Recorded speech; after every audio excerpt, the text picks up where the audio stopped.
Estamos ao vivo. Tá, já estamos ao vivo. Dá um tempinho ali para...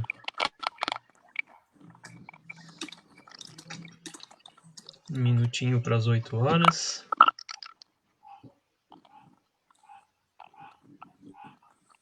A gente consegue ver quantas pessoas estão assistindo? Ele aparece aqui no... Deixa eu só...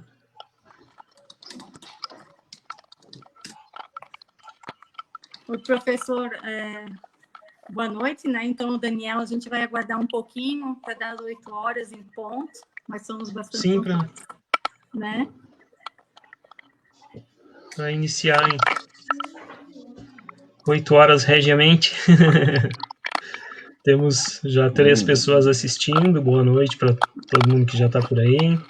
Em seguida, nós já iniciaremos a nossa live especial sobre colisões de aves em painéis de vidro.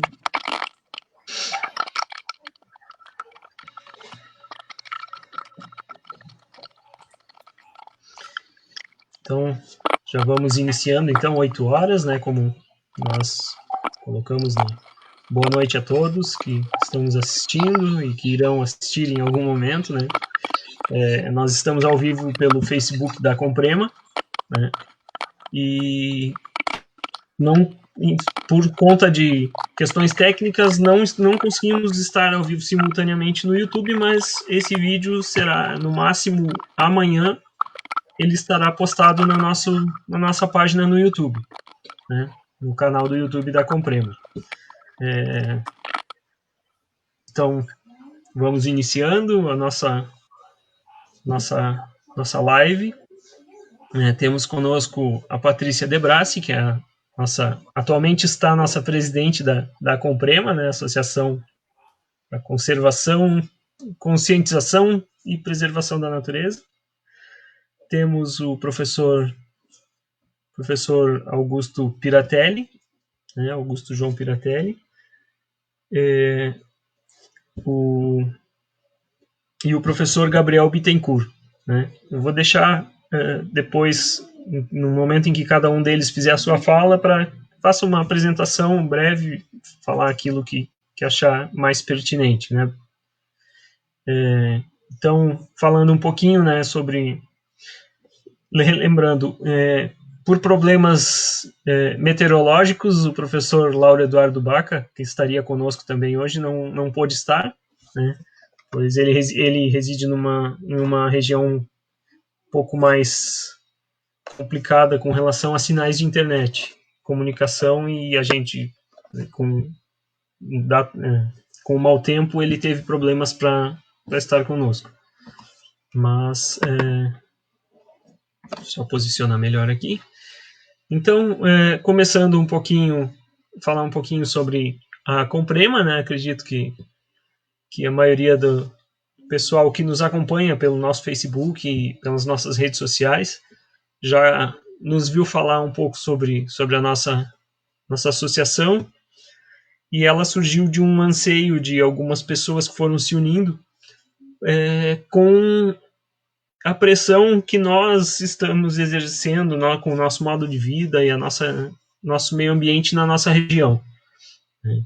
As nossas conversas começaram no ano passado, né, mais ou menos no segundo semestre do ano de 2019, né, algumas reuniões, algumas pessoas estavam presentes desde o início, outras foram chegando aos poucos, né, e conseguimos chegar numa ideia comum a todos, né, todas as pessoas que estavam presentes ali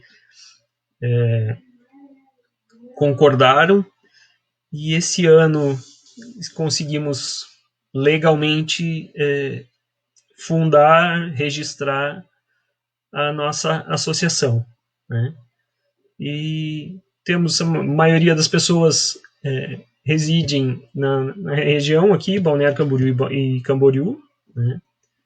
Temos alguns membros de fora, pessoas de diversas áreas de estudo, de profissão, né? A maioria delas são pessoal que trabalha na área da educação, né? Temos alguns biólogos, temos engenheiro sanitarista quase formado, né? O Felipe, temos pessoal de diversas áreas. Então, e como tema principal, nós elegemos um tema que nos foi bastante sensível no início, que foi a colisão das aves em fachadas, em painéis de vidro, né? E então eu vou passar para a Patrícia, que a Patrícia vai falar um pouquinho mais sobre isso, a Patrícia foi a pessoa que primeiro nos trouxe esse anseio, essa indignação, né? E aí nós começamos a trabalhar em cima disso e conseguimos já, embora recém-nascidos de papel passado, nós já conseguimos, através de parceria com a Secretaria de Meio Ambiente, já conseguimos uma vitória bem relevante, que nós levamos esse tema como sugestão para o Conselho Consultivo da APA da Costa Brava, que é uma região, uma área de proteção ambiental que está sendo criada aqui na nossa região, na região das praias agrestes, aqui em Balneário Camboriú. E no plano de manejo da APA está presente, foi colocado mediante sugestão nossa, da Patrícia, em conversas com a Secretaria de Meio Ambiente, uma regulamentação para uso de vidros nas construções dentro da área dessa área de preservação ambiental. Então, vou passar primeiro para a Patrícia, para ela falar um pouquinho sobre essa indignação que surgiu com ela e que é um trabalho bastante importante. Patrícia, boa noite. É contigo. Boa noite a todas e a todos. Para que todos possam me ver, eu estou aqui em casa hoje. Tenho cabelo bem curto, estou usando óculos, uma blusa rosa. Atrás de mim tem uma imagem que é bem sugestiva para a noite, né? Charles Darwin e as aves. Acho que tudo a ver. Vou até tentar posicionar o meu celular aqui para ficar mais visível o grafite. Então, gente, eu construí a minha casa em 2017. Na época, nós planejamos a casa e os arquitetos e engenheiros planejaram ela de tal forma que pudéssemos aproveitar a visão externa, a claridade, todas aquelas colocações que o arquiteto e o engenheiro acabam fazendo. E aí a gente fez um paredão de vidro de 7 metros na frente da minha casa. As nossas janelas são de 3 metros por 4, então praticamente eu vivo dentro de uma cachopa de vidro. E a partir desse momento começaram as colisões e a morte, né, a consequente morte de aves. E aí eu comecei a ler sobre o tema, achei que era um problema só da minha casa, pensei, vou vender a casa. Primeira coisa que eu fiz, vou vender a casa, porque quem está dentro da casa e vem aquela ave, bate, o som que vem, quem está dentro da casa, uma vez, 2 vezes, a 10ª vez eu já estava traumatizada. Eu escutava a escada dava um estouro, eu já achava que era um passarinho. E depois, no decorrer, eu já sabia quando era, aonde era a colisão, aonde mais ou menos a ave já estava caída. E aí eu comecei a perceber o meu entorno também. Não era só na minha casa. Do meu lado tinha uma piscina com muro, que eles fizeram um muro de vidro. E ali eu colocava alimentação na frente da minha árvore, porque tinham passarinhos aqui, então eu aproveitava aquela árvore que estava lá na frente, colocava os alimentos ali, e quando vinha um carro, a ave os passarinhos pegavam, davam um meio círculo para sair voando e colidiam todos eles naquele muro de vidro. Tinha algumas vezes que eram 5, 6 numa leva só. E aí, então, não era só o meu problema, não era só do meu entorno, e aí a gente foi descobrindo que era um problema muito maior do que a gente podia supor. E aí, para nossa felicidade, a gente vai conhecendo pessoas lindas, maravilhosas, estudiosas, e aí a gente vai entrando em contato, e aí a gente pensa assim, poxa, vou tentar conversar, né, com essas pessoas, vou escrever um e-mail, vou tentar achar o telefone, mas eles não vão me responder. E aí, para nossa felicidade, encontrei, né, numa vez só encontrei essas duas pessoas numa live, tinha a Bianca também naquela vez, então estava o professor Gabriel fazendo a mediação, o professor João Augusto Piratelli falando da pesquisa, eu me arrisquei, escrevi para eles, e a gente hoje está aqui, nós 4, né, conversando sobre esse tema, que é muito importante, que é muito triste, e que a gente precisa chamar a consciência das pessoas, que a gente precisa debater, conversar sobre o tema, né? Acho que é mais ou menos isso. E aí, então, para a gente começar a nossa conversa mesmo, né? A gente vai começar com o professor João Augusto Piratelli.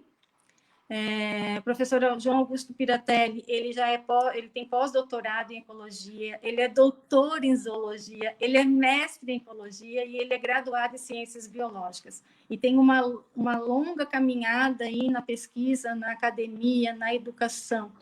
Então, a gente quer escutar um pouquinho, professor, da sua caminhada, né? E do seu encontro também com a questão da colisão das aves em vidraças, né?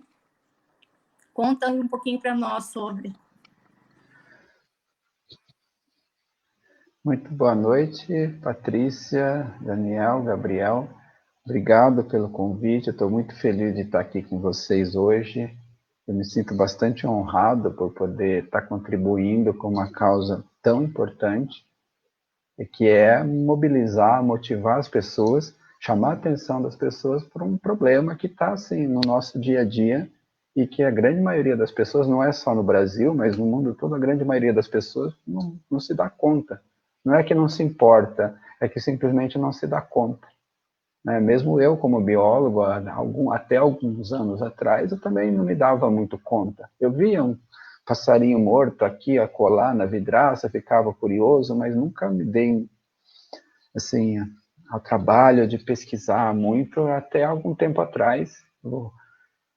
Como a Patrícia falou, eu sou biólogo, sou formado já faz bastante tempo em biologia, e uma coisa que para mim marcou muito foi que logo após a minha formação eu consegui fazer um estágio lá na Amazônia, num grande projeto que existe até hoje, chamado Projeto Dinâmica Biológica de Fragmentos Florestais. Ali eu aprendi a anilhar passarinho, aprendi a conhecer os passarinhos.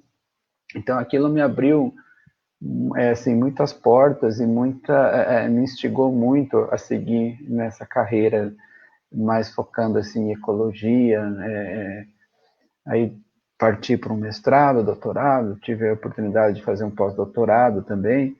E quando eu vim aqui para a UFSCar de Sorocaba, que foi em 2006, na verdade, a gente é da primeira leva de professores, quando o campus aqui de Sorocaba foi inaugurado, a gente veio, e aqui eu comecei a trabalhar mais com a parte de conservação. E nesse sentido, então, eu comecei a pesquisar e dar aulas em disciplinas de ecologia, de conservação, que é o que eu sempre gostei de fazer. E há alguns anos atrás, eu estava ali no meu laboratório, na UFSCar, trabalhando, e nisso um sabiá veio e, como a Patrícia falou, fez aquele barulhão na janela do laboratório e caiu lá embaixo, já morto. Eu corri lá, peguei ele, já estava morto. E assim, por coincidência, nesse meio tempo eu já estava lendo coisas sobre isso. Eu virei fã de um ornitólogo lá dos Estados Unidos chamado Daniel Klein, que foi um dos precursores assim, no mundo a publicar trabalho científico, fazer experimentos científicos sobre os efeitos das colisões em estruturas de vidro, as consequências disso para a avifauna, as medidas mitigadoras, e aí eu escrevi para o professor Daniel, aí eu tive a mesma sensação que a Patrícia falou, mas eu acho que, claro, guardado as devidas proporções, né, Patrícia?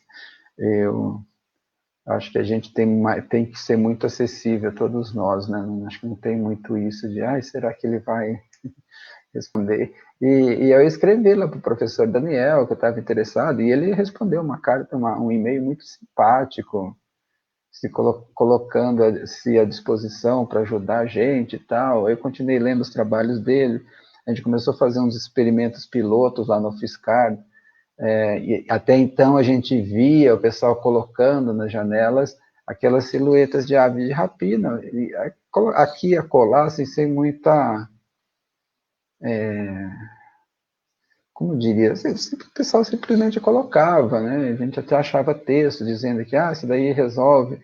E, e aí nós testamos isso e vimos que, na verdade, isso não funcionava muito bem. Não é que não funciona de jeito nenhum, é que não funciona como a gente espera. Então, continuamos lendo e depois fizemos um estudo, colocamos lá no campus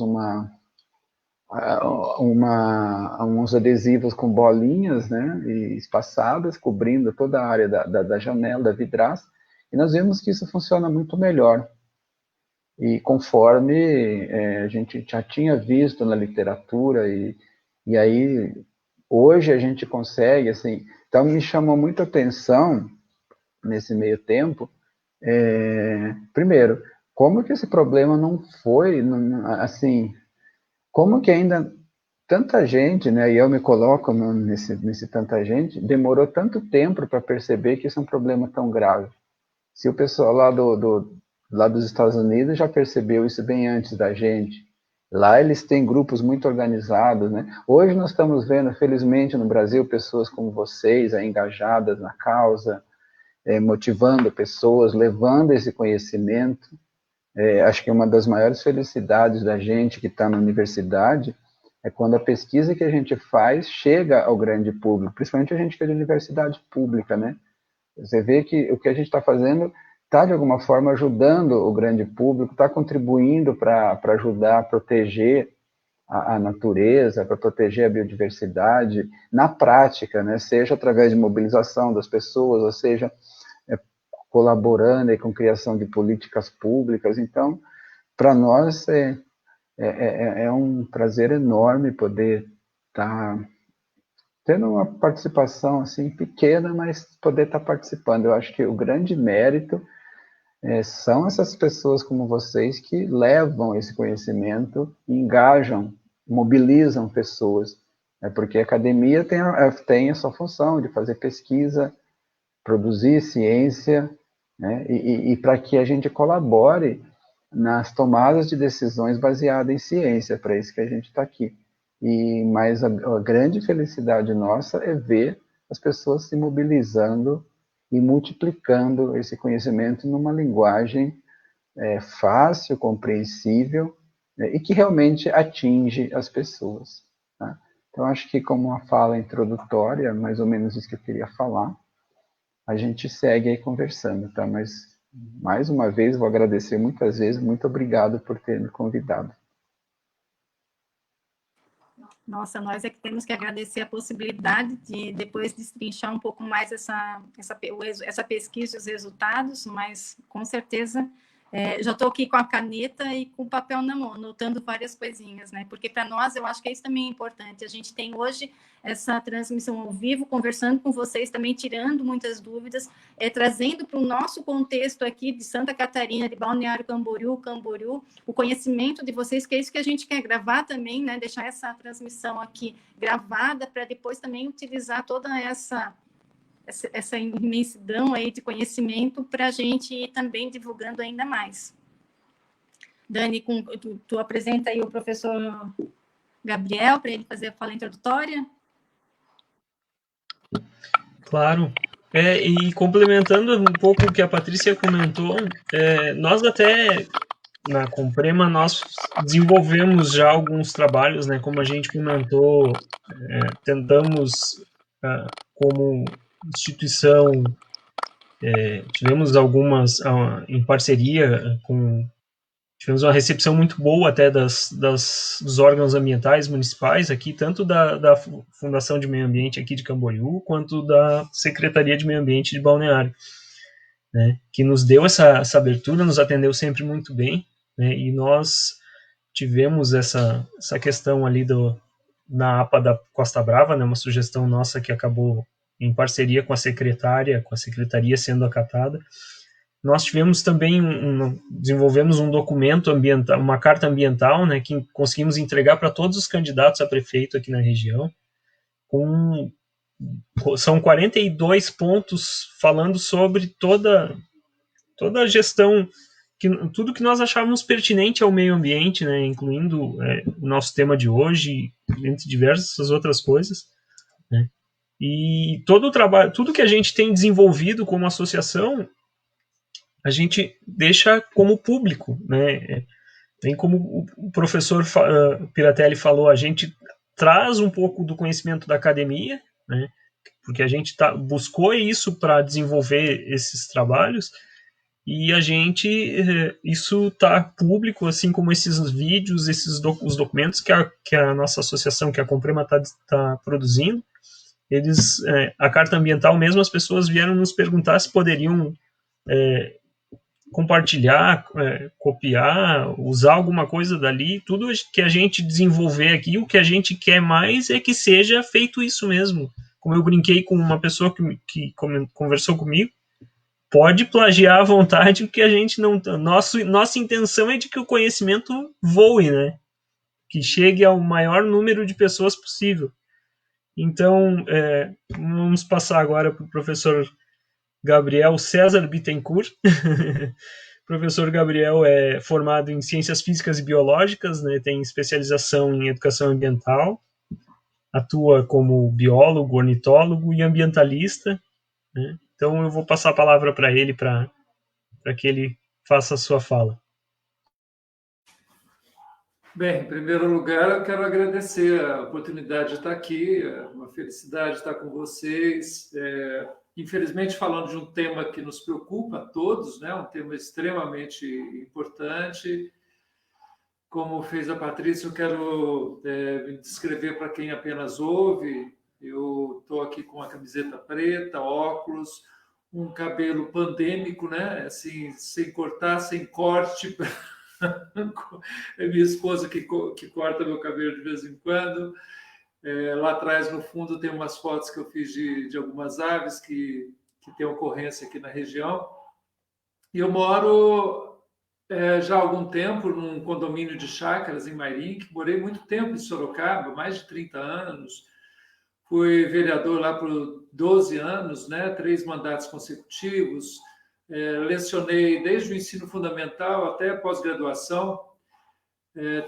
Quando fui vereador, inclusive, tive que optar, diminuir a carga horária de aulas para lá e para cá, e para minha própria surpresa, eu acabei optando em ficar com a criançada de ensino fundamental.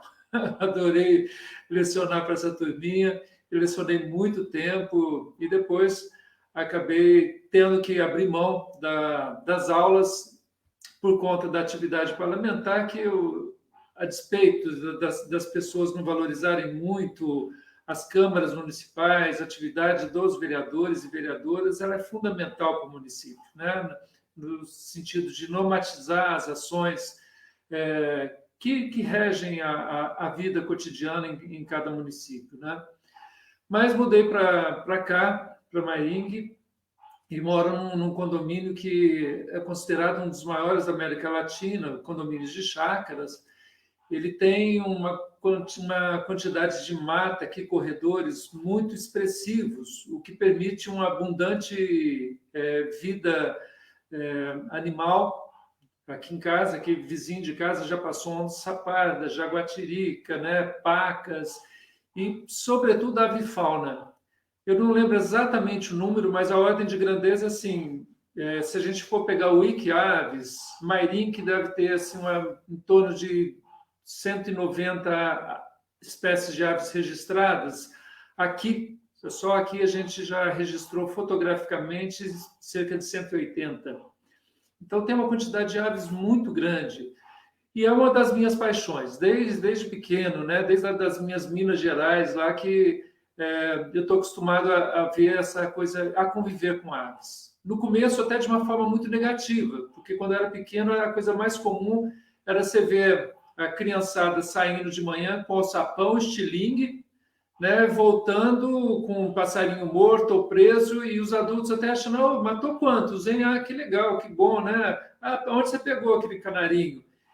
Infelizmente, os tempos mudaram, nem todos os hábitos mudaram, mas, assim, muitos hábitos foram mudados, a legislação criada ajudou a mudar essa cultura. E hoje, de um tempo para cá, eu aliei, né, quando mudei para cá, aliei dessas duas paixões, a fotografia e a paixão pelas aves.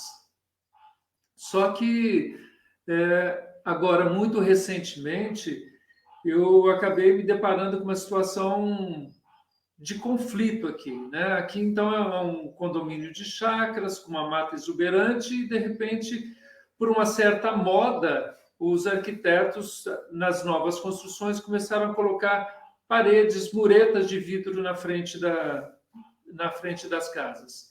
Num local com essa abundância de ave e fauna, né? Com toda essa diversidade. Aqui em casa, eu já fotografei murucututu de barriga amarela, tucano de bico verde, passarinhos que estão pavó, né? Passarinhos que estão, inclusive, algumas ali na lista de espécies ameaçadas de extinção. Então, a gente tem uma diversidade grande e, contraditoriamente, esses arquitetos muitas vezes privilegiam, né, a estética sem considerar os efeitos que elas provocam no ambiente, tanto no ambiente interno, muitas vezes, mas também no ambiente externo, por conta, nesse caso específico, dos impactos das aves.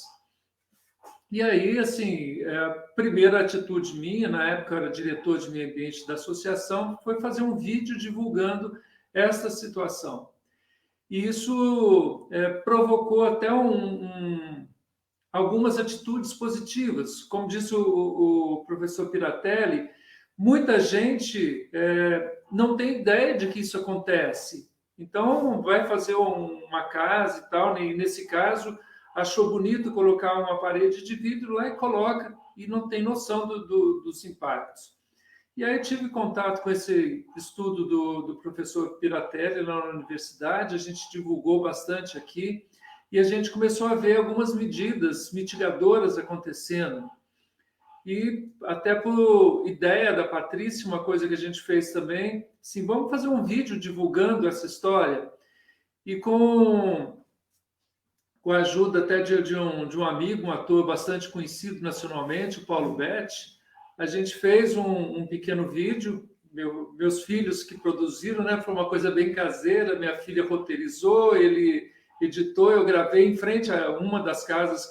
Olha, um vizinho me relatou, esse vizinho mora do lado mesmo, um vizinho próximo da casa que tem, uma das casas que tem esses muros de vidro, ele falou: Gabriel, todos os dias eu passo lá, tem um passarinho morto.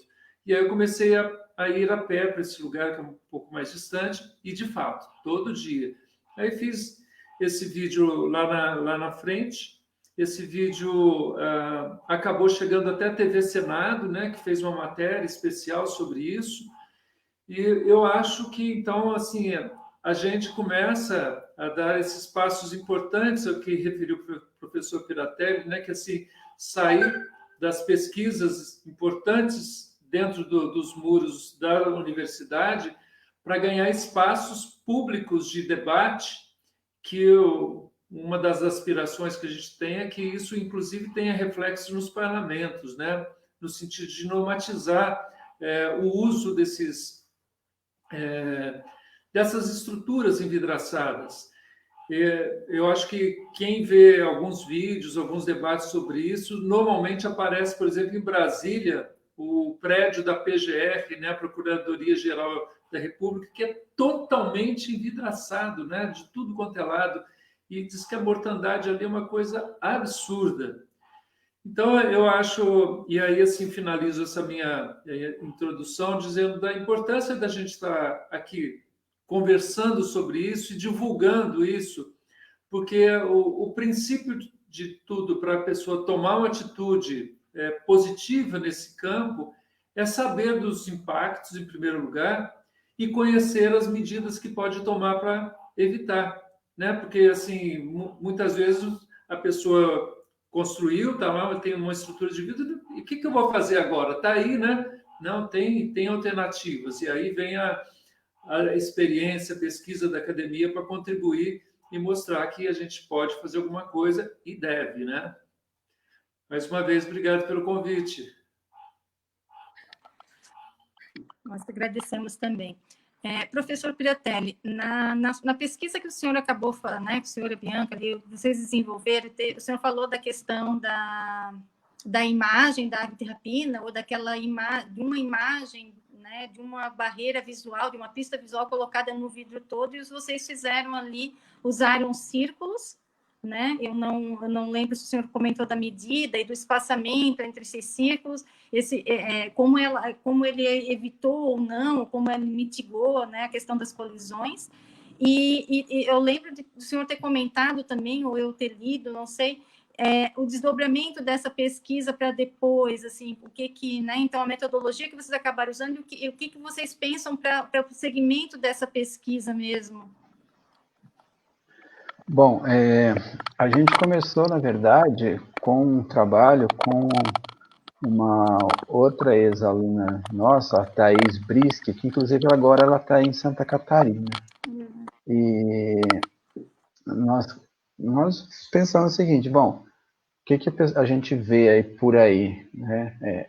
O pessoal colocando ave de rapina, aquela silhueta de ave de rapina na janela. Será que funciona? Vamos colocar aqui numa janela do campus e vamos ver o que acontece? E a gente viu que, aí monitorou isso por um ano e viu que realmente diminui um pouco. Mas não como a gente gostaria que diminuísse.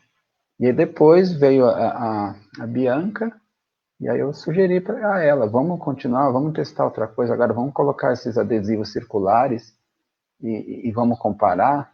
E a gente viu, assim, que em todas as vidraças do campus que a gente pôs adesivos circulares, não teve nenhuma colisão. Ao contrário do que aquelas sem nenhum tipo de tratamento, que os bichos continuam se chocando lá com as vidraças, e também comparando também com as aves de rapina, onde continua tendo acidente, mas assim, superou até nossas expectativas, entendeu? Colisões zero, onde a gente colocou esses adesivos. Então, assim, mas eu acho que a conclusão mais importante, baseado nisso que a gente fez, ou baseado na literatura científica, é que a gente precisa mostrar para as aves que existe um anteparo ali. Esse é o ponto fundamental. Seja através de bolinhas ou de listas, ou usando a criatividade, colocando coisas coloridas, né? Usa a criatividade, como eu vi as fotos aí que a Patrícia me mandou da casa dela, super divertido. A gente precisa mostrar para os passarinhos, seja colocando um vidro uma estrutura de ultravioleta, alguma coisa que faça, que torne aquele vidro uma coisa visível, porque as aves não compreendem, não conseguem processar a informação de um vidro. Elas vão olhar para uma vidraça, elas vão ver o ambiente delas refletido, seja o céu, seja a vegetação do entorno, e elas vão voar em direção. E isso causa muita mortalidade de aves. Então, como desdobramento dos nossos trabalhos, né, a gente está fazendo, inclusive a Patrícia é uma das coautoras, né, colaboradoras, a gente está escrevendo agora um trabalho sobre colisões de aves na América Latina, baseado em dados que autores, enfim, colaboradores de diversos países da América Latina juntaram e mandaram seus dados, quando a gente divulgou, e a gente tem aí uma quantidade muito grande de registros na América Latina, em vários países da América Latina, desde o México até a Patagônia. A gente está processando isso ainda, por isso a gente ainda não conseguiu publicar. Estamos aí triando os dados, conferindo um por um, mas assim, como spoiler, a gente pode adiantar que nós tivemos mais de 500 espécies de aves diferentes registradas como colidindo em estruturas de vidro, são mais de 4.000 registros, tá? E uma coisa que chama muita atenção é que muitas aves, e uma coisa importante também, é que muitas aves podem se chocar nas estruturas de vidro e não morrer na hora. Elas podem ficar tontas e sair, voar mais um pouco, e ali elas podem ser predadas ou podem vir a morrer por causa do choque. Então, pensa nisso, é uma informação que a gente não vai ter, né? Qual é o registro que a gente tem? O bicho bateu ali na janela, cai morto, a gente sabe ou porque a gente viu, ou porque tem muitas evidências ali.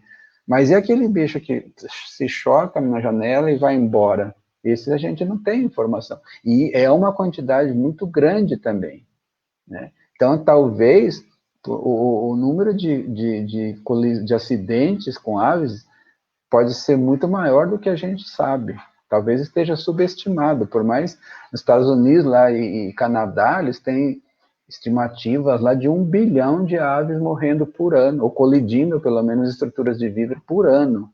Somente Canadá e Estados Unidos. Então, e aqui no Brasil, a gente está engatinhando nisso ainda, né? A gente está começando a perceber que isso é um problema. A gente já discute há bastante tempo, muito adequadamente, diga-se de passagem, né?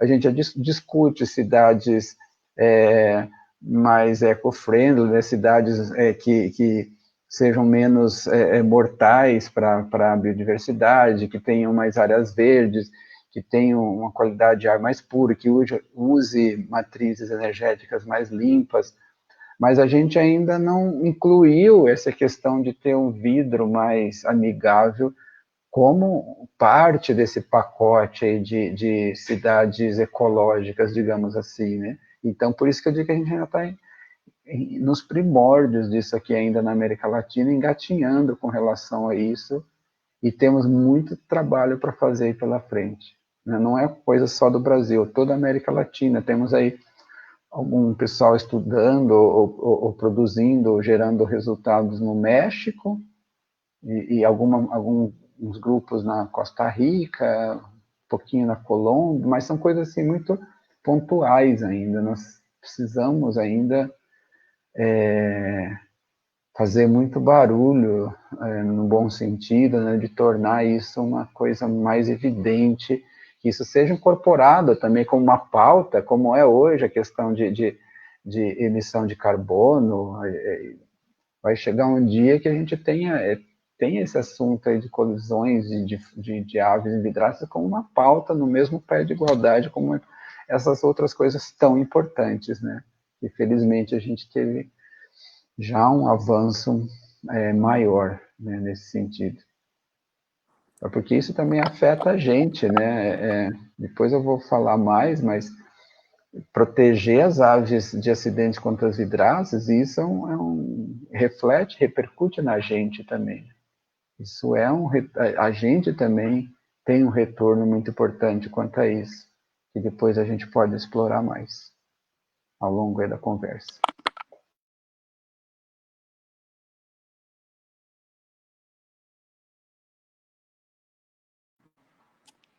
O senhor sabe que eu plagiei a sua pesquisa, né? Eu fiz círculos, peguei botãozinho e fiquei, e fiz, e realmente coloquei, só que coloquei na distância de 5 em 5 centímetros, tanto na vertical como horizontal, porque aqui em casa, eu não sei o que acontece, nós temos uma grade que é de 7 em 7 centímetros, uma grade de alumínio na nossa casa.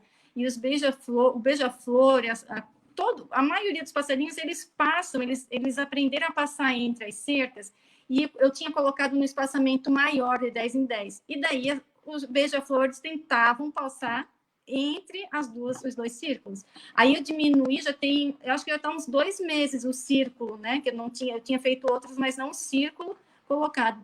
E deu super certo também, nenhuma colisão, e nenhuma, porque no lugar que se colide, eu já consigo ver que a gente está trabalhando em casa, então nenhuma colisão também. Então eu plagiei, estou testando também, e tem dado um bom resultado. Eu acho que é isso que é o que o senhor falou, né? A pista visual tem que ser fornecida para esse animal. E ele vendo, e a observação também, né? Porque a gente tem que colocar e observando e vendo, porque se eu deixasse em 10 em 10, na minha casa, eu teria essa colisão, não tanto quanto antes, né? Mas eles tentavam passar mais devagar, voando mais devagar, mas eles tentavam passar entre as minhas pistas, né? E já vou passar para o Dani ou para o Gabriel. E aí, o que aconteceu? Nós fizemos uma pesquisa, nós pegamos uma imagem de uma colisão que a gente viu aqui, que a gente tirou foto, e a gente colocou na rede social perguntando o que as pessoas viam naquela imagem, né? 107 pessoas. Por que eu vou citar isso? Porque a questão da falta mesmo de consciência das pessoas, não, às vezes não é por maldade, é porque não sabem. 107 pessoas responderam alguma coisa sobre, mas a maioria gritante disseram que era coisa assim do além, assim, que era um buraco de areia, que era um ET, que era... Realmente, eles estavam respondendo coisas que era uma sujeira, que era um castiçal, que era uma... né? Só 34 pessoas mencionaram que poderia ser uma ave, mas dessas só 11 disseram, das 107, só 11 disseram que era colisão de aves. E quem que disse que era colisão de aves? Eram pessoas que já têm consciência do fato, que já são pessoas envolvidas na causa. Então, olha a falta realmente de ciência das pessoas, de percepção mesmo, né? No corre-corre do dia a dia, não percebe isso daí. Então, é com vocês. Dani, quer essa...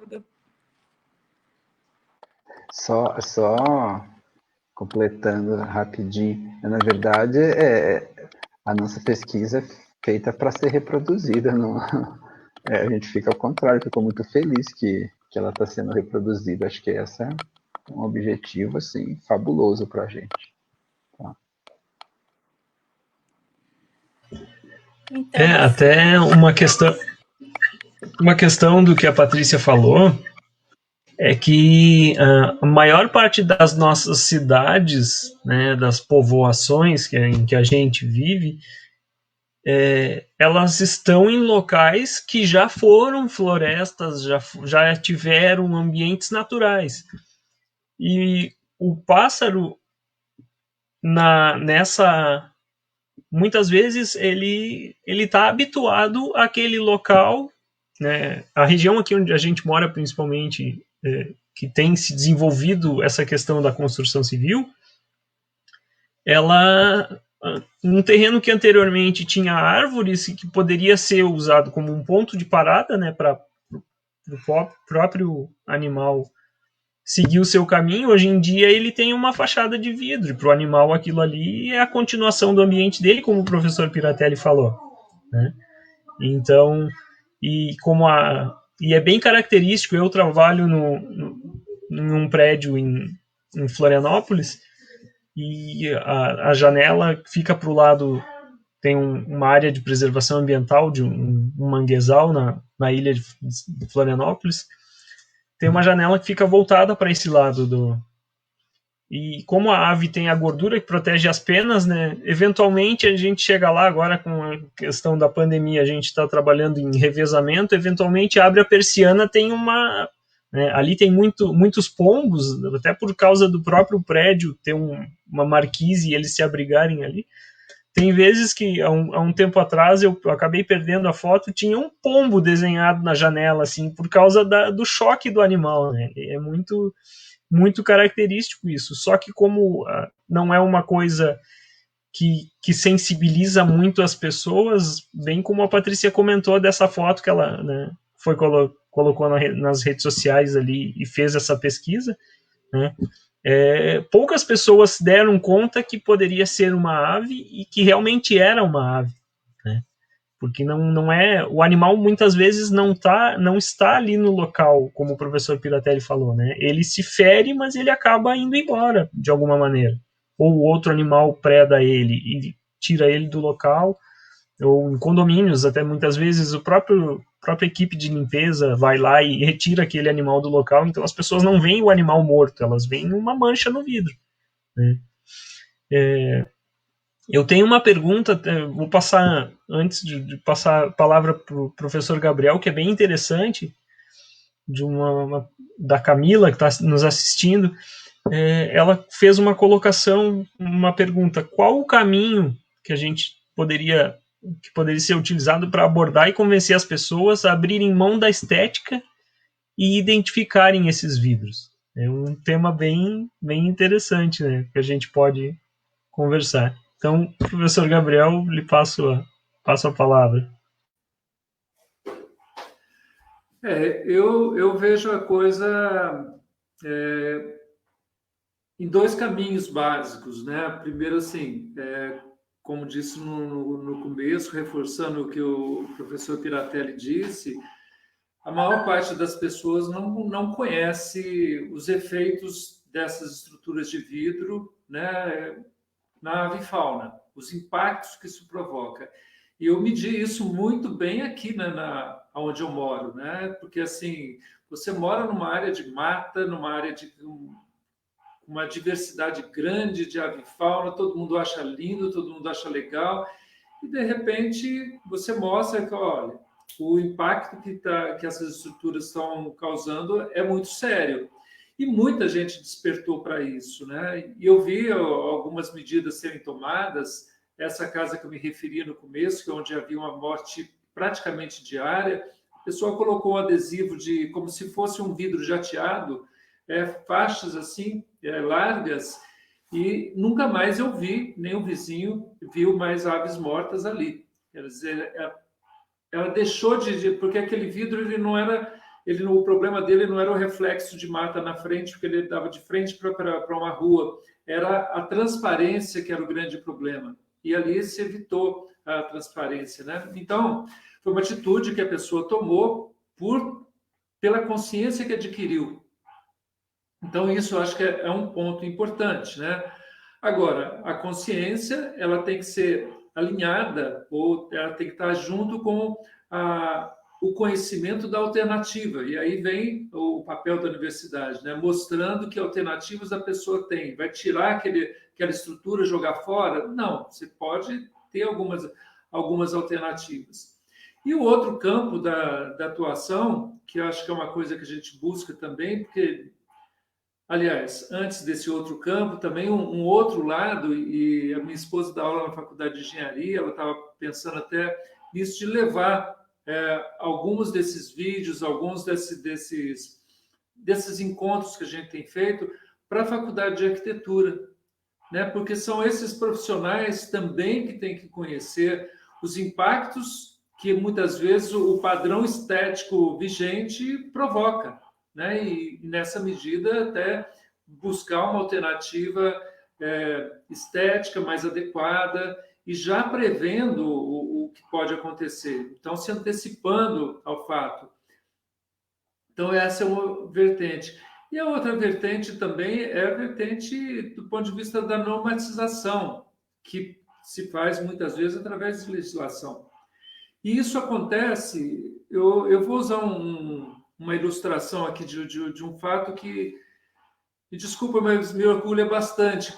Quando eu fui vereador em Sorocaba, eu fui autor de mais ou menos umas 50 e poucas leis, mas algumas eu considero muito importantes na área da cultura, da saúde, mas teve uma que ela foi aprovada de uma maneira inusitada, e eu não esperava, que foi uma lei que proibia em Sorocaba o uso de animais em circos.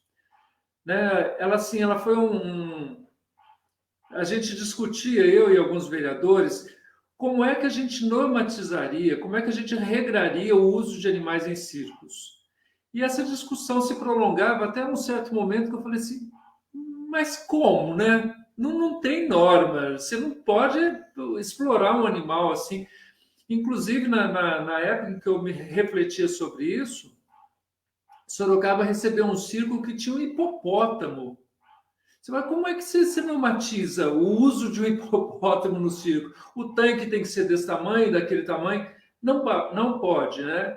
E aí falei, olha, eu vou propor um projeto de lei, provavelmente não vai passar, pensava eu, mas pelo menos vai colocar essa agenda de debate para a sociedade. E nas câmaras municipais acontecem, às vezes, coisas inesperadas. Às vezes está todo mundo alegre, está todo mundo satisfeito, contente com o vereador que está apresentando o projeto. Vamos votar isso daí, pronto. Né? E eu acho que foi meio assim. E até onde eu sei, foi a primeira lei municipal no Brasil que proibiu animais em circos. Quando ela foi divulgada, eu recebi telefonemas, muitas câmaras querendo saber o teor da lei, e hoje a gente sabe que nos municípios brasileiros, são centenas de municípios que proibiram, vários estados, no Congresso tramita projeto dessa natureza. Não estou querendo dizer que foi a minha lei inspiradora desse processo todo, porque é uma tomada de consciência que vai acontecendo, né, de maneira simultânea, e os processos vão se dando. Então, eu acho que a outra forma disso acontecer é através, se não for, como passou na TV Senado, tomara algum senador, né, ou algum deputado resolva fazer alguma coisa de âmbito nacional. Mas, se não for, que comece a acontecer nas câmaras municipais alguns movimentos para poder normatizar isso, normatizar no sentido de proibir essas estruturas envidraçadas sem que elas tenham algum tipo de indicativo para as aves, né, de que aquilo lá é um vidro e é um anteparo por qual elas não podem ultrapassar. Então, acho que são esses os caminhos, mas um caminho fundamental é esse, de levar para a sociedade essa questão, para a sociedade poder conhecer. Professor Piratelli, o professor Gabriel tem falado, e eles perguntam muito para a gente essa questão, assim, porque aqui em Balneário Camboriú nós temos a construção de prédios bastante grandes, totalmente envidraçado, e, claro, o muro de vidro eles têm substituído muito. Mas eles perguntam muito para nós, tipo assim, vidro, o que fazer, né, o que tipo de padrão estético, então, colocar, como é que a gente vai modificar essa estrutura toda de vidro, ou como é que a gente vai mitigar nesses vidros que a maioria está sendo reflexivo, espelhado, né, nessas construções maiores não é o vidro transparente, até por causa que eu acho que da resistência acaba tendo um laminado ali, que ele acaba, acho que, tornando mais reflexivo, sei lá. Tem alguma pesquisa, alguma coisa, algum andamento para essas estruturas grandes? Tem conseguido também, talvez, falar mais intensamente com arquitetos e engenheiros e com vidraceiros? Bom, eu acho que a gente tem, assim, acho que é uma boa pergunta. O que fazer com o que já existe, tá? A gente, conforme muito adequadamente falou o Gabriel, né? Tem que partir para a conscientização, para gerar leis que no futuro mude um pouco essa concepção, né? Aliás, eu esqueci de comentar, o vídeo do Gabriel eu achei fantástico, com a participação lá do Paulo Betti, eu achei assim, que teve uma repercussão muito boa também. Mas, voltando aqui à pergunta, o que fazer com o que já existe? A gente pode partir, assim, eu acho que um caminho interessante, até indo um pouco pelo que já foi falado aqui, é a questão da ciência cidadã, o envolvimento das pessoas, né, do grande público, como parte de um projeto. Até a Patrícia perguntou, né, quais são o que a gente planeja aí de pesquisa. A gente está com uns planos aí de começar a aumentar a nossa pesquisa para um universo aí, sei lá, da cidade de Sorocaba, ou, não sabemos ainda, né? Com a pandemia aí também parou tudo. Mas isso só é possível se a gente tiver envolvimento das pessoas. Então, consciência cidadã, que são pessoas, qualquer pessoa que não é uma pessoa que tem uma formação acadêmica e não tem envolvimento nenhum com a universidade, mas que pode estar contribuindo para gerar informação, e se essa pessoa fazer parte da pesquisa, a pessoa se sentir de alguma forma inserida, isso já vai começar a mudar a percepção que essa pessoa tem, né? Hoje eu passo num prédio envidraçado refletindo, eu não deixo de ficar inconformado, né? Mas eu acho que, assim, o Gabriel entende muito mais de lei do que eu, né? Mas eu acho muito difícil você querer impor, você vai ter que mudar as tuas vidraças. Eu acho que isso é inviável e vai gerar a recepção disso, acho que será muito negativa. Eu acredito que a gente tem que partir muito para envolver as pessoas, para as pessoas se sentirem parte da proposta, para que você consiga, então, talvez criar um marco legal daqui para frente. Nós temos já informações para poder criar um marco legal, que daqui para frente nós vamos ter que mudar a forma com que as estruturas de vidro são concebidas. Isso pode ser feito a partir aí de leis municipais, por exemplo, que podem repercutir para leis estaduais e, quem sabe, federais, mas que possivelmente vai acontecer desse momento para frente. Agora, desse momento para trás, talvez seja um processo de longo prazo, e infelizmente muitos bichos ainda vão morrer, né? E se a gente conseguir, então, com que as pessoas, como eu já falei, se sintam envolvidas, elas vão, puxa, eu posso colocar uma cortina aqui que vai evitar essa reflexão tão grande do vidro, eu posso, sei lá, posso colocar qualquer coisa que não seja feio, né? Porque o pessoal, isso é um fato também, as pessoas não vão querer colocar uma coisa que é considerada feia, né? A coisa tem que passar pelo conceito de esteticamente bom também. E dá para fazer, tem muitas alternativas, mas eu acho assim que a principal a fazer é informação, informar mesmo, transmitir conhecimento e envolver pessoas. Não só a informação sim, de cima para baixo, mas a informação que venha também das pessoas. Que eu acho que o envolvimento de pessoas é a melhor forma de você produzir algum resultado positivo. O senhor, você sabe que eu queria trazer muito aqui para a live a participação de um arquiteto. E aí tentei falar aqui com as universidades da nossa região, porque a nossa associação tem como, nós criamos um planejamento estratégico da colisão de aves. Então, a gente tem várias ações e um tempo para a gente seguir. E eu não consegui entrada em nenhuma das duas universidades para tentar conversar com arquitetos e engenheiros e veterinários, ou biólogos também. Biólogos não, veterinários. E a gente não conseguiu a participação de ninguém. E aí eu estava pesquisando alguma arquiteta, isso, aquilo, aí eu cheguei numa arquiteta que ela está projetando casas camufladas. O meu cachorro vai latir porque o meu marido está chegando. Casas camufladas nas florestas. Vocês não têm noção. A gente trabalhar em casa da Nice, né? A casa que ela projetou é totalmente de espelho dentro da mata. Então, tu olha a casa, tu não vê a casa. O espelho reflete todo o entorno. E aí eu escrevi para ela e disse, né? Disse, olha, isso vai provocar a morte de todas as aves que vão ali, porque não dá, nem a gente consegue enxergar onde começa, onde é que termina essa estrutura. E daí ela me respondeu ali que a morte acontece, né, de várias outras formas, e a morte de aves, porque às vezes as pessoas falam assim, mas por que vocês estão agora lidando com a questão da estrutura de vidro se as aves morrem de tantas outras formas também? E ela me respondeu ali tudo, mas imagina se a gente não criar essa conscientização nas pessoas e em quem projeta, não vai também a lei, não é a lei que vai dar conta também, né? Porque não, né?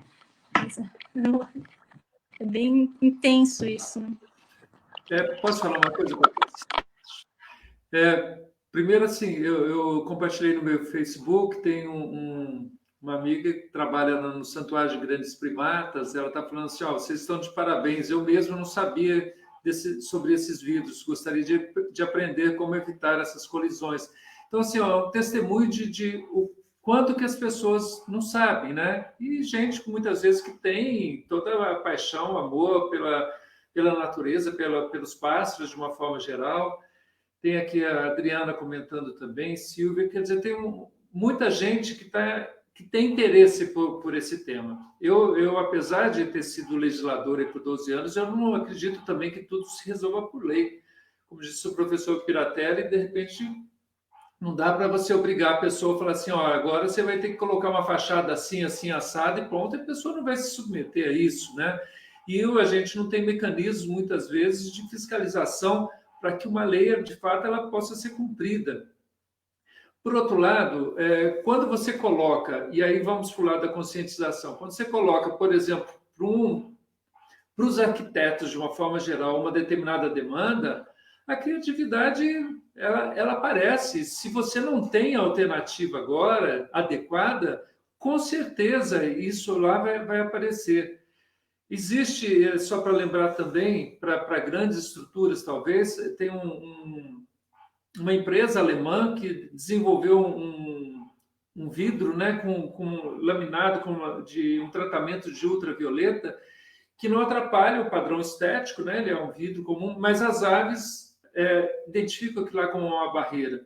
Então, assim, na medida em que essas alternativas elas vão aparecendo, aí sim você pode, aliado a um processo de conscientização, você também criar normatização, né? Para determinada estrutura, você pode usar isso daqui e não aquilo, né? Então, assim, procurar fazer com que a gente possa ter uma legislação que normatize e que, de fato, ela produza resultados. Porque, voltando para fechar aí a história, às vezes a gente acha, e o legislador tende muitas vezes a pensar assim, e eu já sou testemunha viva disso aí, que você coloca uma lei pronta, ela resolve. Não resolve se ela, de fato, ela não atender uma aspiração da sociedade, ela não refletir, ela não ecoar aquilo que a sociedade espera de uma determinada normatização. Então, esse vidro alemão, por exemplo, se ele tiver uma produção maior, tiver um preço acessível e as universidades de arquitetura, em especial, começar a pensar em alternativas, aí talvez você possa juntar aquilo que existe como alternativa para evitar o impacto ou para mitigar e colocar isso numa norma. Aí sim eu acho que a coisa pode caminhar, a coisa pode dar certo. E como o professor Gabriel comentou, né, eu acho que a lei imposta somente não seria muito válida justamente porque ela não partiria de uma demanda da sociedade, talvez da grande sociedade, né? Então, é que as pessoas, até o pessoal citou no chat aqui nos comentários, que já viu, tem notícias de colisões de aves em redes, acredito que redes de energia elétrica, né? Qualquer estrutura humana que construída, né, no ambiente, ela vai gerar uma barreira para os animais, né? Mas o vidro, ele é um problema muito mais sensível porque ele é uma barreira invisível, porque a forma como a ave enxerga é diferente da forma que a gente enxerga. A gente enxerga o vidro, a ave não enxerga. Para ela aquilo é uma continuidade, né? Ou né, o reflexo causa isso a ela, ou a transparência, como o professor Gabriel comentou, né? Aquilo pode ser a continuidade do ambiente dela. Então, ela não vai se importar. Para ela, não existe esse vidro. Bem, eu já quebrei o óculos então, e quase o nariz numa porta de vidro. Imagina. Verdade. Desculpa, Patrícia. Gente, Uma coisa interessante. Uma hora. Tem gente. Tá. Nós estamos indo aí para o final, para a reta final. Eu não sei se o professor Piratelli gostaria de falar mais alguma coisa referente ao tema. O professor Gabriel também gostaria de estar falando mais alguma coisa para nos ajudar. O que a gente pode estar fazendo talvez aqui? Já foi falado bastante coisa. A gente tem também um canal bastante aberto, tanto com um como com o outro, né? Mas o que eu gostaria de dizer aí para quem vai assistir a gente, para quem vai depois ver essa transmissão em outro momento?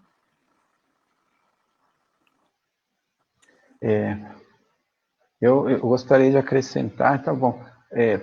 Primeiro, hoje a gente consegue, até bem pouco tempo atrás, se eu procurasse estruturas para mitigar colisões de aves vidraças, dificilmente a gente acharia alguma coisa produzida aqui mesmo no Brasil. Tanto que quando a Bianca, que está aí também nos assistindo, fez o trabalho dela, ela recortou manualmente não sei quantas bolinhas e colou uma a uma. Hoje a gente consegue encontrar vários endereços já de microempresas comercializando películas para ser aplicadas em vidro, enfim, medidas que possam, de alguma forma, mitigar o problema que já existe, mitigar um vidro, uma estrutura envidraçada que tenha alta mortalidade, e com isso, obviamente, que os custos caem. Não adianta também a gente propor uma coisa que seja inacessível. Conforme isso vai sendo fabricado no Brasil em larga escala, os custos vão caindo, isso se torna mais acessível, e além da motivação das pessoas, as pessoas também que as pessoas também possam acessar esses dispositivos num custo que ela possa pagar, né, que eu acho também super importante. Eu acho que eu devo fazer minhas considerações finais, é isso, Patrícia?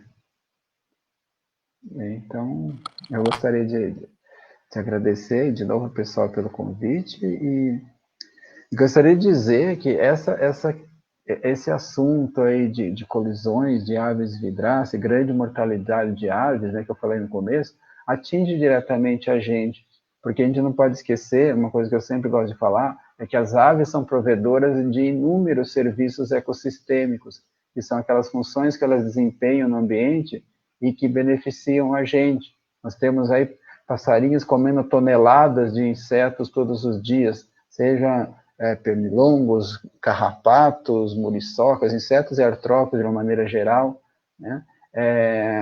Nós temos passarinhos que comem lagartas e controlam pragas em lavoura, pragas urbanas. Nós temos urubus que consomem carniça e diminuem a infestação de transmissão de doenças para as pessoas. Nós temos aí beija-flores polinizando as plantas, muitas aves, inúmeras aves dispersando as sementes e, portanto, colaborando para a redução de carbono na atmosfera. Quanto mais árvores, menos carbono na atmosfera. Então, assim, são inúmeros os serviços que as aves desempenham para a gente. Então, eu acho que a gente tem o dever de fazer alguma coisa por elas, porque isso nos atinge diretamente. Então, acho que essa é a maior motivação que a gente tem. Evitar a morte de aves significa melhorar a qualidade de vida da gente. E é claro que isso interessa para todo mundo. Tá? Obrigado de novo, foi um prazer falar aqui com todo mundo.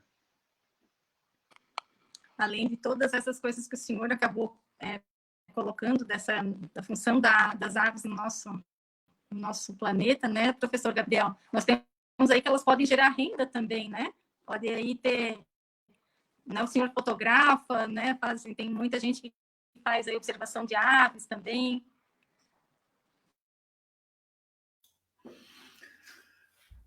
É verdade, né? As aves, assim, elas prestam todos esses serviços ecossistêmicos extremamente importantes, né? E a gente tem que olhar cada vez mais para essa situação. Um tema que eu tenho trabalhado muito também, assim, é a produção, a aprovação excessiva de agrotóxicos que tem gerado a morte de abelhas, sobretudo abelhas nativas nossas. Então, a gente tem que ter esse olhar, digamos assim, de paixão, de romantismo para as coisas ambientais, mas também ter essa exata noção da importância disso até para a nossa vida, né? Então, quando a gente pensa nessa história da morte das aves nas estruturas envidraçadas, é esse conjunto de fatores que tem que nos levar a atuar fortemente para poder levar um determinado nível de consciência para a sociedade, a fim de, se não evitar, pelo menos minimizar fortemente isso. Então, aí eu quero finalizar dirigindo os meus cumprimentos aqui para o professor Piratelli, a Bianca, por essa pesquisa. Eu acho assim, esse é um papel fundamental da universidade, né? A pesquisa que esteja conectada com aquilo que a sociedade precisa e espera do ponto de vista da produção científica. Então, isso é fundamental. Eu queria aproveitar para agradecer também o nosso querido amigo Paulo Betti, né, que abraçou essa causa e foi lá e fez um depoimento. Não posso deixar de agradecer os meus filhos também, que ajudaram nessa pequena produção, mas que adquiriu uma repercussão através da TV Senado, né? Então a gente também tem que agradecer o César, o repórter que desenvolveu esse trabalho, porque tudo isso ajuda a dar essa repercussão, ampliar o nível de consciência. E aí também, é claro, a Comprema, na figura da Patrícia e do Daniel, que assim, abraçaram fortemente essa causa e estão trabalhando muito fortemente nisso. E eu acho que é esse o caminho que a gente tem de divulgar a situação, divulgar as alternativas, para que a gente possa, como disse assim, acabar, eu acho que não acaba com o problema, mas que a gente consiga minimizar bastante esse problema muito sério para as aves que, não só no Brasil, né, no planeta. O professor Piratelli falou do número, da estatística que se tem, que mais de 1 bilhão de aves entre Estados Unidos e Canadá morrem por ano pelos impactos nas estruturas de vidro. Então, um grande abraço para vocês, né? Um prazer estar aqui, um prazer, agradeço o convite e um abração também para toda a gente que está aí assistindo, acompanhando essa nossa conversa. Professor Gabriel, só um adendo, um pedido o José Guilherme Souza comentou no Facebook, desejou boa noite, perguntou se no Porta do Sol, acredito que seja o condomínio onde o senhor reside, se tem alguma estatística dessas incidências de colisões. Não, formais não. A partir do momento em que isso é muito recente, essas estruturas de vidros começaram a ser colocadas, porque às vezes a arquitetura gera um padrão arquitetônico que gera uma certa modinha que vai ser sendo copiada e copiada. Então, muito recentemente tem acontecido isso e a gente tem visto as colisões acontecerem com muita frequência. Não tem uma estatística formal, mas que isso está provocando impacto, tá? E o nosso papel aqui é exatamente chegar para cada casa que a gente vê isso e mostrar, olha, está acontecendo isso, a alternativa é essa. E a partir daí a gente espera que a pessoa tome algum tipo de medida. Alguma medida, né? Dani, quer se despedir? Aí eu me despeço depois, então? Oi? Quer se despedir e depois a gente me despeça? Pode ser.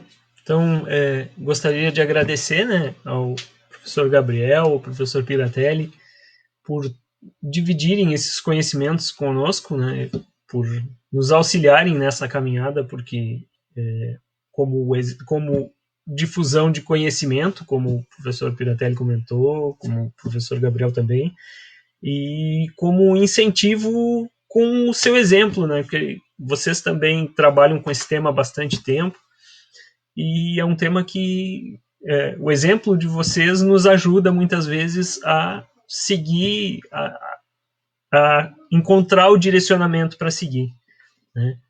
E gostaria de agradecer ao pessoal que nos assiste agora ao vivo e que também vai assistir depois, e dizer que a gente está sempre à disposição para quem precisar de auxílio, quem quiser dividir ideias, né? Quem quiser participar da Comprema com a gente também será sempre bem-vindo, né? E deixar o meu boa noite. Novamente, obrigado aos professores. Bom, eu, em nome da Comprema, também só tenho que agradecer imensamente a existência de vocês no planeta, porque eu acho que a partir desses encontros, né, eu acho sempre que são encontros, e esses encontros fazem com que a vida tenha a esperança do verbo esperançar, né? Porque se a gente não encontrar essas pessoas, esses encontros tão significativos, né, a gente levanta e começa a ver tanta coisa ruim direcionada às vezes ao meio ambiente, que tu podes, né, pensar, meu Deus, o que está acontecendo? E aí a gente encontra pessoas, aí a gente tem uma luz aí no final do túnel, vamos lutar junto com essas pessoas, vamos nos somar a essas pessoas, vamos sugar essas pessoas, que desse néctar sai um monte de coisa, né? Então, assim, é um imenso prazer ter conhecido vocês. A Comprema agradece imensamente, as aves agradecem, o meio ambiente agradece. A Meire aqui está falando, talvez que no futuro os vidros possam se transformar em artes, né? A minha casa, hoje, meus vidros, eles são vidros que têm arte mesmo, porque eu sou muito feliz com os meus vidros da forma como estão, porque não há mais colisão de aves, não há mais morte de aves. Eu sei que um pouquinho, uma semente no planeta, a gente está tentando cuidar para esses animais que são tão importantes para a nossa sobrevivência, né? Então, a gente fica à disposição, a Comprema fica à disposição de vocês, o dia que vier para Santa Catarina, apareçam aqui nas nossas casas. A gente não tem uma sede ainda, mas a gente está jogando na Mega Sena, todo mundo, e se a gente ganhar, a gente vai adquirir terras, né? E a gente vai reflorestar, e a gente vai cuidar mais das aves e dos animais todos, tá bom? Muito, muito, muito obrigada para cada um de vocês. Dani também, muito obrigada. É isso então, gente. Boa noite a todos e a todas por nos acompanharem até aqui. Boa noite, pessoal. Obrigado para todo mundo aí também, né? Grande abraço aí a todos. Boa noite, pessoal. Até a próxima.